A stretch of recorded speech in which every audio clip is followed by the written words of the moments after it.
Olá, tudo bem? Eu sou a professora Dorinha, professora de arte.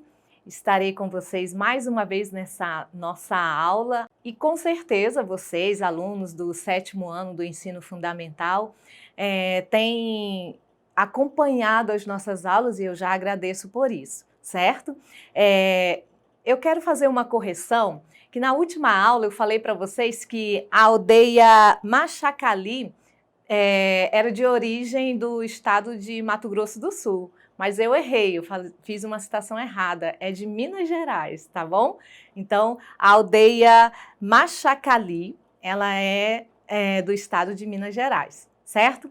Então, vamos para a nossa aula de hoje. Nós vamos continuar falando sobre música, só que hoje nós vamos falar um pouquinho sobre o registro gráfico tradicional. É claro que vamos falar do não convencional também, mas mais especificamente do tradicional. Então vamos lá. Eu quero perguntar para vocês o seguinte: você toca algum instrumento? Você sabe o que é uma partitura convencional ou tradicional e uma partitura não convencional? Você já viu uma partitura? Você conhece as notas musicais? Sabemos que são 7, né? Mas você conhece? Bem, vamos falar sobre isso e mais algumas coisas no decorrer da nossa aula de hoje, certinho? Vem comigo. Bem, acompanha comigo como tudo começou. Vamos entender um pouquinho de onde vieram essas notas musicais que nós conhecemos hoje. Vamos lá. Foi no período da Idade Média que um monge beneditino italiano chamado Guido d'Arezzo, interessado em possibilitar a interpretação fiel das peças musicais e ainda facilitar o aprendizado de seus alunos, que criou uma escala musical que mudou o mundo da música, estabelecendo um importante momento histórico para essa arte, a música. Foi aí que d'Arezzo escolheu uma canção em latim, que é cantada em dedicação a São João Batista, e criou nomes para a altura de cada som, ou seja, as notas musicais, usando as primeiras sílabas de cada verso da primeira estrofe. Acompanhe aí. Nessa imagem nós temos o hino a São João Batista, que foi um hino que d'Arezzo utilizou. Temos a tradução aí ao lado. Temos aí a partitura que foi usada, essa primeira estrofe do hino Ut Quid Lax, em notação quadrada sobre tetragrama, que a gente vai ver uma diferença para o que nós vamos conhecer de pentagrama. E nós temos os nomes originais e os nomes atuais. Vamos para o hino a São João Batista em latim. Veja que está em negrito aí as iniciais de cada linha, onde essas iniciais ele colocou de propósito para formar, né, posteriormente os nomes das notas musicais, certo? Então nós temos aí Ut Queat Lax, Resonare Fibris, Mira Gestorum, Famuli Tuorum, Solve Pollut, Labi Reatum, Sancte Loanis.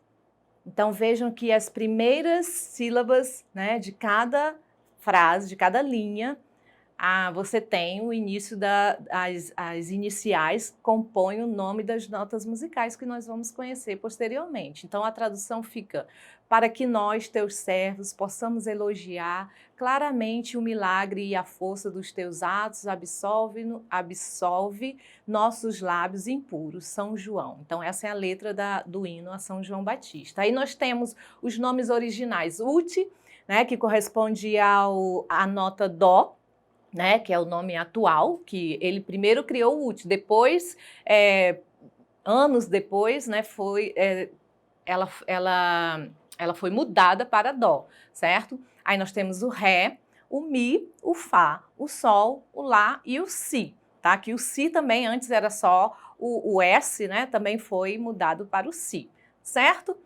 Então essas são as notas musicais e de onde elas vieram. Agora vamos falar um pouquinho sobre notação musical. Acompanha comigo. A escrita musical é universal, chamada de convencional ou tradicional, pois sua linguagem é reconhecida em qualquer parte do mundo, independente de idiomas. Serve para execução tanto vocal como instrumental de músicas. Vamos conhecer alguns sinais gráficos. Primeiro, vamos começar com a pauta, ou conhecido também como pentagrama. Pentagrama porque são 5 linhas, certo? Então, conjunto de 5 linhas paralelas e 4 espaços. Se houver necessidade, podem se acrescentar linhas suplementares, tanto superiores como inferiores, que a gente vai ver um pouquinho mais à frente. Então, nós temos aí, contando sempre de baixo para cima, primeira linha, primeiro espaço, segunda linha, segundo espaço, terceira linha, terceiro espaço, quarta linha, quarto espaço e quinta linha. Se precisar, haverá uma linha suplementar após a quinta linha e assim sucessivamente, ou antes da primeira linha e assim anteriormente, tá bom? Então, essa é a pauta ou pentagrama. Bem, as notas musicais, né, são os sons musicais conforme o seu lugar no pentagrama ou a pauta. Elas podem ser posicionadas abaixo, acima ou ainda sobre as linhas do pentagrama ou da pauta, como vocês podem ver aí na imagem. Então vejam que o primeiro dó, ele começa numa tonalidade mais grave e ele vai subindo, tá? Até chegar ao mais agudo, certo? Então, quanto mais desce, quanto mais embaixo nas linhas, nas primeiras linhas, os sons são mais graves. E quanto mais para as últimas linhas, quinta linha, por exemplo, os sons são mais agudos, certo? Então, eu vou fazer aqui na flauta essa sequência para você ouvir essa ascensão, né, vamos dizer assim, esse crescimento das notas musicais. Então, nós temos Dó, Ré, Mi, Fá, Sol, Lá, Si, Dó, tá? Então, vejam que ela vai subindo, né, vai ficando mais aguda. Então, ó, assim.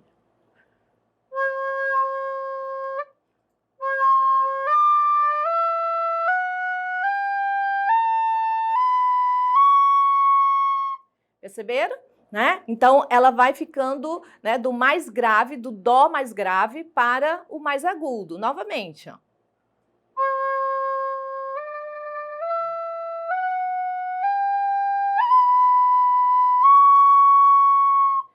Viu? Então, nós temos Dó, Ré, Mi, Fá, Sol, Lá, Si, Dó. Aí continua. Ré, Mi, Fá. Então, quanto mais você vai subindo, mais agudo.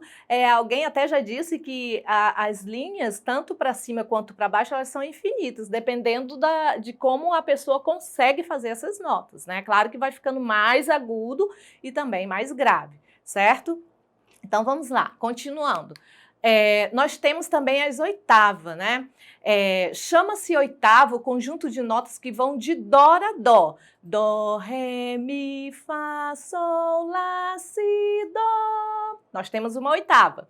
Diferente da escala, que é uma sequência de sons. Observe a imagem a seguir. Temos um exemplo de uma oitava e uma escala crescente, que ela vai crescendo, tá bom? Então, nós temos aí a imagem das teclas de um piano. Nós temos a primeira oitava, a segunda oitava, até a sétima oitava, certo? Então, mas para a gente se basear, nós temos aí a oitava central, que é a quarta oitava, é o dó central. Essa letrinha C4, né? O C simboliza o dó, tá bom? Então, ali começa, é o teu parâmetro, né? Para baixo, você tem os tons mais grave e para cima, né, para a sua direita, você tem os tons mais agudos, certo? Então, vamos lá. As figuras musicais ou rítmicas, a gente já falou sobre isso aqui, né? Então, vamos recordar. São símbolos para representar os tempos musicais. Elas podem indicar som ou pausa, certo? Então, nós temos aí, na imagem que vocês podem observar, a semibreve e temos a pausa da semibreve. Temos a mínima, a pausa da mínima. A semínima, a pausa da semínima. A colcheia, a pausa da colcheia. A semicolcheia e a pausa da semicolcheia. Então, a pausa são essas que estão no pentagrama e as figuras, né, dos sons são essas que estão aí abaixo, certinho? Então, vamos lá. A clave de sol. Vejam nessa imagem, a clave de sol é essa, com certeza vocês já viram em algum lugar o desenho da clave de sol. Por que que é clave de sol? Porque o desenho ele começa exatamente em cima da linha, que é a segunda linha, de baixo para cima, onde se encontra a nota sol, tá? Como vocês podem ver na imagem aí abaixo, certo? Então, por isso que se chama clave de sol. Existem outras claves também, a clave de fá, mas a gente vai ficar hoje só com a clave de sol, certo? Então, a clave de sol, ela começa aí na segunda linha, tá? Para identificar onde que está a nota sol, certo? E aí você vai ter essa clave de sol sendo utilizada muito para vozes, para instrumentos. Das claves, ela é a mais utilizada, certo? Então, é essa figurinha que fica no cantinho do pentagrama, beleza?